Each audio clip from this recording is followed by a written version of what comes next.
जय माता रानी भक्तों, नवरात्र हिंदू धर्म के सभी त्योहारों में से एक प्रमुख त्योहार है और हमारी सनातनी हिंदू पंचांग के अनुसार शारदीय नवरात्रि के पर्व का विशेष महत्व होता है।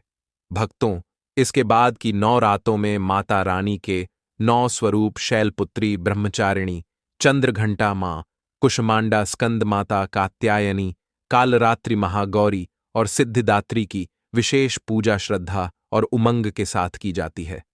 भक्तों, हमारे हिंदू पंचांग में माना गया है कि इन 9 दिनों में मां दुर्गा से जुड़ी सभी शक्तियां जागृत हो जाती हैं। इसलिए इन दिनों में मां दुर्गा की संपूर्ण विधि विधान से पूजा करने से आपकी सभी मनोकामनाएं पूर्ण होती हैं। भक्तों, सच्चे हृदय से कमेंट बॉक्स में लिखें जय माता दी। माता रानी आपके सभी कष्टों को समाप्त करे, आपकी झोली खुशियों से सदैव भरी रहे। भक्तों, नवरात्रि का महापर्व 9 देवी अर्थात 9 कन्याओं को समर्पित है।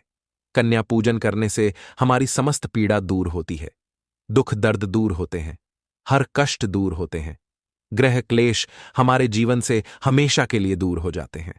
यहां तक कि पितृदोष, राहु दोष, मंगल दोष, काल सर्प दोष, मात्र कन्या पूजन से शनि से पीड़ित व्यक्ति को राहत मिलती है, सुकून मिलता है, घर में खुशियां आती हैं तथा अकाल मृत्यु घर में कभी नहीं होती। दोस्तों, आपको बता दें, इस बार माता रानी हाथी की सवारी पर पृथ्वीलोक पर आ चुकी है और भक्तों के कष्टों को दूर करेंगी। जब जब माता रानी हाथी पर सवार होकर आती है, तब तब धरती पर फूल खिलते हैं और वर्षा होती है तथा हरियाली की उत्पत्ति होती है और जीवन सुगम हो जाता है। किसान के घर में साक्षात मां जगदम्बा जगत मां का आगमन होता है। भक्तों, इस बार के नवरात्रि बहुत ही शुभ और मंगलकारी माना जा रहा है। इस बार शारदीय नवरात्रि 11 सितंबर सोमवार को शुरू होकर और इसका समापन 1 अक्टूबर को होगा। वैदिक पंचांग के अनुसार शारदीय नवरात्रि की अष्टमी तिथि की शुरुआत 29 सितंबर को दोपहर 4:31 से हो रही है। वहीं इस तिथि का समापन 30 सितंबर को शाम 6:06 पर हो रहा है। ऐसे में अष्टमी मंगलवार 30 सितंबर को मनाई जाएगी। ऐसे में आप अष्टमी और नवमी को इन दोनों तिथियों में कन्या पूजन अवश्य ही करें। कन्याओं को भोजन अवश्य खिलाएं। शास्त्रों में 9 दिनों के नवरात्रि को बहुत ही शुभ और मंगलकारी माना जाता है और वहीं 8 दिनों के नवरात्रि को अच्छा नहीं माना जाता है। ऐसे में 10 दिनों के नवरात्रि बहुत ही शुभ मानी गई हैं। भक्तों, शास्त्रों के अनुसार नवरात्रि के दिनों में माता रानी का पूजन करने से, कन्या पूजन करने से मां अभय वरदान प्रदान करती है। कुंडली में जो कष्ट होते हैं उन्हें ठीक कर देती है। श्रीधर की तरह ही सच्चे हृदय वाले व्यक्ति के सभी कष्टों का निवारण मां शीघ्र ही करती है। मां की उपासना से विनम्रता का विकास होता है। सभी कष्ट, दरिद्रता, दुख, कष्ट नष्ट हो जाते हैं। नवरात्रि में माता रानी का व्रत और पूजन किया जाता है, लेकिन नवरात्रि के दौरान सबसे ज्यादा महत्व होता है कन्या पूजन का। दोस्तों, कन्या रानी जो होती है, फूल की पंखुड़ियों की तरह नाजुक होती है। कन्या पूजन सर्वोपरि है, श्रेष्ठ है। कन्या के रूप में स्वयं जगदम्बा देवी माता वैष्णव, 9 देवियां अर्थात समस्त ब्रह्मांड इनके शरीर के कण कण में वास करते हैं। बहुत कम लोग जानते हैं, 33 कोटि देवी देवताओं का वास होता है।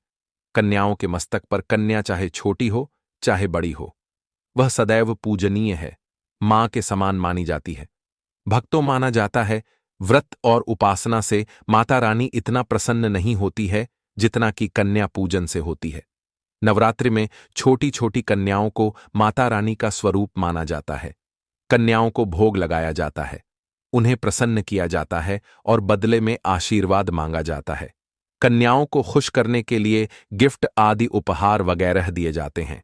माना जाता है अगर कन्याओं को कोई भेंट दी जाए और वह उसे खुशी खुशी स्वीकार कर ले, तो इसका मतलब है माता रानी अर्थात माता वैष्णव ने वह भेंट स्वीकार कर ली। जिन पर कन्याएं प्रसन्न होती हैं तो समझो उन्हें माता रानी का आशीर्वाद मिल गया और माता रानी की कृपा से उन्हें मुंह मांगा वरदान प्राप्त होता है। कन्या पूजन कोई मामूली पूजन नहीं होता। समस्त ब्रह्मांड में जो पूजा होती है उनसे बढ़कर कन्या पूजन को माना जाता है। 10 बार गंगा स्नान करने से और 100 बार यज्ञ करने से तथा 1000 बार यात्रा करने से जो पुण्य मिलता है वह मात्र एक बार कन्या पूजन करने से करोड़ों गुना भक्त को मिल जाता है, प्राप्त हो जाता है। दोस्तों, इसीलिए कहा जाता है कि कन्याओं को सताना नहीं चाहिए, इससे समस्त ब्रह्मांड हिल जाता है। कन्याओं की जितनी सेवा की जाए कम ही होती है। कन्याएं कोई मामूली नहीं होती। कन्या के रूप में स्वयं उनके मस्तक पर विराजमान होकर स्वयं देवी चलकर आपके घर तक आती है। नवरात्रि में 2 साल से लेकर 10 साल तक की कन्या का पूजन होना चाहिए। अष्टमी अथवा नवमी को कन्याओं के पैर धोकर भोजन कराना, उपहार आदि देना श्रेष्ठ माना जाता है, दुर्लभ माना जाता है। ऐसा मौका कभी हाथों से नहीं जाने देना चाहिए। इस दिन जितना ज्यादा हो सके कन्याओं का हाथ पकड़कर, पैर पकड़कर अपने घर तक लेकर आए। भक्तों, वीडियो में आगे बढ़ने से पहले आप अपनी राशि भी कमेंट बॉक्स में जरूर डाल दीजिएगा। यदि हमारे पास कोई उपाय होगा तो वह हम आपके कमेंट का रिप्लाई में बता देंगे। कोई भी राशि के अनुसार अगर उपाय करता है तो माता वैष्णव बड़ी प्रसन्न होती है और ऐश्वर्य धन प्रदान करती है, मालामाल बना देती है। इसीलिए राशि कमेंट में जरूर छोड़ें और हां, माता को एक लाइक जरूर करें। लाइक करने में कंजूसी ना करें। दोस्तों, कैसे करें कन्याओं का स्वागत? कन्या जब आपके घर आए तब सभी के पैरों को दूध और पानी से उनके पैरों को धुलाना चाहिए। खासकर मर्दों को कन्याओं के पर आवश्यक धोने चाहिए। इससे मैया वैष्णव प्रसन्न होती है। दोस्तों, फिर उसके बाद कन्याओं को किसी साफ जगह पर जमीन पर कपड़ा बिछाकर बैठाना चाहिए। उनके माथे पर अक्षत, फूल और कुमकुम लगाना चाहिए। फिर उसके बाद भोजन ग्रहण करवाना चाहिए। लेकिन हमेशा याद रहे, कन्याओं को थाली में 3 पूरियां कभी ना रखें। इसे शुभ नहीं माना जाता है, अशुभ माना जाता है। 3 पूरियां तथा 3 रोटियां मरने वाले व्यक्ति के लिए निकाली जाती है और जेल में कैदियों के लिए दी जाती है। ऐसे में कन्याओं को उनकी थाली में 3 पूरी कभी ना दें। 1-2 करके पूरियां दे सकते हैं। इससे 3 संख्या बढ़ जाती है और दोष भी नहीं लगता। दोस्तों, कन्याओं को खाना खिलाने के बाद अंतिम में कन्याओं के सर पर लाल चुनरी उड़ाना चाहिए और भोजन में आपको खीर पूरी, हलवा, चना तथा आलू की सब्जी, छोले वगैरह की सब्जी खिलानी चाहिए। पनीर आदि भी खिलाया जा सकता है। वैसे माता रानी का प्रिय भोजन खीर, हलवा, पूरी और छोले आदि ही है, लेकिन भूल से भी लहसुन और प्याज का इस्तेमाल कभी ना करें, अन्यथा अनर्थ हो जाएगा।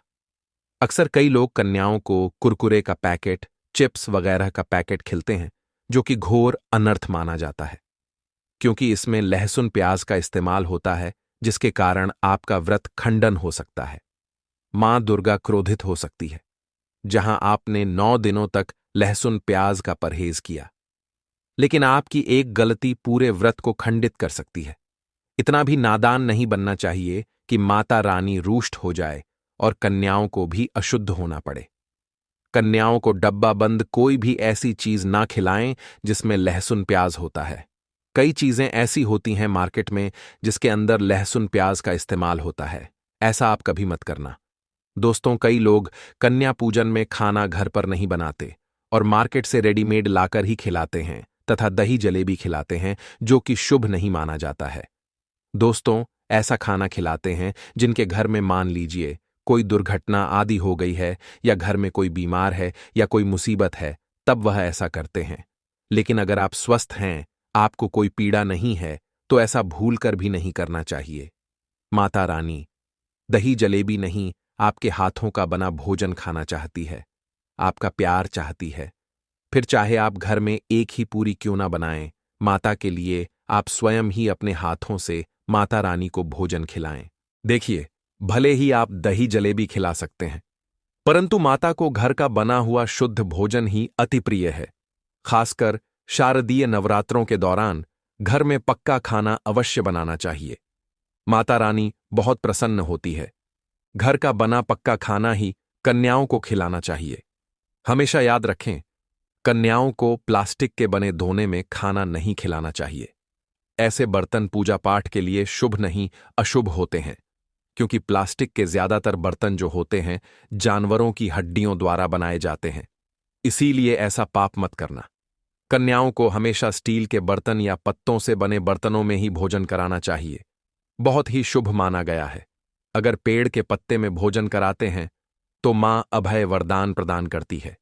दोस्तों, एक और बात हम आपको बताने वाले हैं कि यदि नवरात्रों के समाप्त होने के बाद यदि बीच में कन्या पूजन में शुक्रवार के दिन पर किया जाए तो कन्याओं को कोई भी खट्टी चीज नहीं खिलाना चाहिए, क्योंकि शुक्रवार का दिन माता संतोषी को समर्पित होता है और माता संतोषी नवरात्रों के दिनों में सक्रिय अवस्था में होती है, यानी वह भी 9 देवियों के साथ में आपके घर में आती है।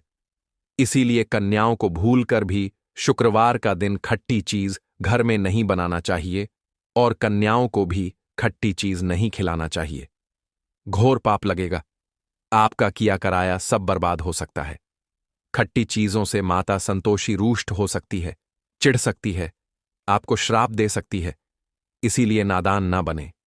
दोस्तों, भोजन कराने के बाद कन्याओं की थाली में एक लौंग जरूर रखना चाहिए, क्योंकि लौंग देवी शक्ति तथा दुर्गा मां को बहुत प्रिय है। लौंग माता शक्ति का प्रतीक होती है। लौंग में नव दुर्गा का वास होता है। इन 9 दिनों में माता रानी को लौंग का भोग लगाया जाता है, तो खाना खाने के बाद कन्याओं को लौंग अवश्य अर्पित करें। माता रानी को अमृत से बढ़कर लौंग प्रिय है, इसीलिए कन्याओं को थाली में चुपचाप एक लौंग जरूर रख दें। आपका भाग्य चमक जाएगा। माता लक्ष्मी आपके जीवन में धन की कोई भी कमी नहीं होने देंगी। भक्तों, आपको बता दें, कन्याओं को उपहार में क्या दें? कन्याओं को खुश करने के लिए उनकी थाली में दक्षिणा डालें, ताकि आपके घर में संपन्नता बनी रहे तथा धन की कोई भी कमी ना हो। कन्या जब आपके घर से खुशी खुशी धन लेकर जाती है तो वह भी आपको खुशी खुशी कई गुना आपको धन प्रदान करती है। इस समय कंजूसी मत करना। खुशी खुशी कन्याओं को धन अवश्य देना। कन्याओं को कोई सुंदर गिफ्ट दे सकते हैं। शास्त्रों में बताया जाता है कि कन्या जितना खुश होती है, माता रानी उतना ही जल्द फल की प्राप्ति प्रदान करती है। ऐसे में आप कन्याओं को चॉकलेट बॉक्स दे सकते हैं तथा खूबसूरत कपड़े दे सकते हैं। याद रहे, काले कपड़े ना दें और स्टील के बर्तन भी गिफ्ट के तौर पर दे सकते हैं। याद रहे कि कन्याओं को लोहे का कोई भी सामान नहीं देना, नहीं तो राहु केतु का प्रभाव आपके जीवन में प्रवेश कर जाएगा। राहु काल तथा राहु दोष आपको लग जाएगा। आप बर्बाद भी हो सकते हैं। दोस्तों, जब कन्या अपने घर के लिए प्रस्थान करें तो उनके चरण जरूर छू लें और अपने मन में अपनी प्रार्थना को पूरा करें। सच्चे दिल से मांगी मुराद माता रानी अवश्य ही पूरी करती है। सच्चे दिल का मतलब होता है मन में कोई भी लालच ना हो, और अगर वह लालच माता को पाने के लिए बन जाए तो उसे बोलते हैं सच्ची श्रद्धा और सच्ची भक्ति। ऐसी भक्ति के आगे स्वयं 33 कोटि देवी देवता आपको नमस्कार करते हैं। नवरात्रि में अगरबत्ती आप जलाते हैं या फिर आप गोबर के कंडे जलाते हैं या फिर आप माता रानी के लिए जो भी चीजों को जलाते हैं, तो भक्तों, भस्म का क्या करना चाहिए? जलाने के बाद जो अंतिम चीज होती है वह चीज भस्म होती है। भस्म का क्या करना चाहिए? तो भक्तों, हम आपको बता देते हैं कि इस भस्म को पूरे साल के लिए, 1 साल के लिए इस प्रकार की भस्म को बटोर करके रखना चाहिए।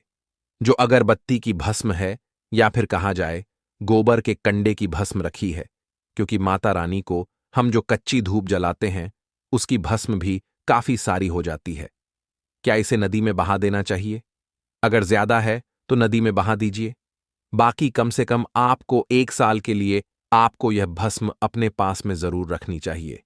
भक्तों, हम भस्म के बेनिफिट बता रहा हूं और इसके फायदे बता रहा हूं। इससे पहले अभी तक जय माता दी नहीं लिखा है तो जय माता दी लिख दीजिए। इससे हमें वीडियो बनाने का मोटिवेशन मिलता रहता है और माता रानी की कृपा आपके ऊपर और हमारे ऊपर सदा बनी रहती है। उसमें हमें आनंद मिलता है। तो भक्तों, जो भस्म होती है इसका क्या करना चाहिए? अगर बत्ती की जो भस्म होती है इसे पूरे 1 साल के लिए आपको बचाकर रखना होता है और इसे थोड़ी थोड़ी आपको खानी होती है। अगर आप चाहते हैं कि आपकी आध्यात्मिक उन्नति हो, आपकी प्रगति हो, तो यह थोड़ी थोड़ी मात्रा में खाना शुरू कर दीजिए।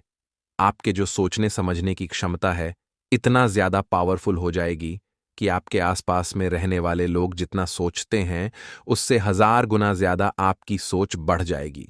भक्तों, जिस भी कार्य को करने के लिए जाएंगे उस कार्य में आपको तरक्की मिलना शुरू हो जाएगी। और भक्तों, एक खास बात, छोटे बच्चों को नजर तो बहुत ही जल्दी लग जाती है। तो जो अगरबत्ती की भस्म होती है माता रानी के लिए 9 दिनों तक आपने भस्म जला करके रखी है, उस भस्म का थोड़ा सा तिलक आप जो हैं उनके मस्तक पर लगाइए, या फिर चाहते हैं तो जिस हिस्से में दर्द हो रहा है, जैसे कि पेट में अचानक से दर्द हो रहा है, उस हिस्से पर आप जो है इस भस्म को रगड़ दीजिए। अच्छी तरीके से भस्म लगा दीजिए। तो पेट में अगर प्रेत लगा हो, प्रेत भस्म हो जाएगा, बाहर निकल जाएगा। सिर दर्द हो रहा है, सिर में लगा दीजिए। यानी कहने का मतलब है कि यह आपके हर प्रकार के दुख, तकलीफ, बाधाओं को दूर करने का काम करता है। नित्य खाएंगे। अपने छोटे बच्चे को खिलाना शुरू कर दीजिए।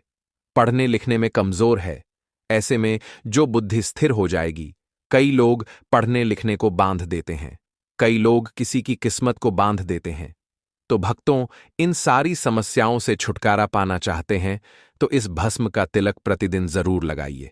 अगर दोस्तों आप इनका तिलक लगाते हैं तो फिर यह अति उत्तम है। सोने पर सुहागा होगा आपके लिए, और आपके बच्चे की जो पढ़ने लिखने की जो क्षमता है काफी बढ़ जाएगी। आप जहां भी जाएं आपको भी आध्यात्मिक उन्नति मिलेगी। इस भस्म का जब तक तिलक आपके सिर पर लगा रहेगा, कोई भी आपका बाल बांका नहीं कर पाएगा। और भक्तों, यदि आपके ऊपर कोई व्यक्ति तंत्र विकार करता है या करने का प्रयास भी करेगा, तब भी नहीं लगता है। हमारे इस चैनल का मकसद है जनहित एवं जन कल्याण करना। आइए जानते हैं कि ज्योत की बाती का क्या करना चाहिए।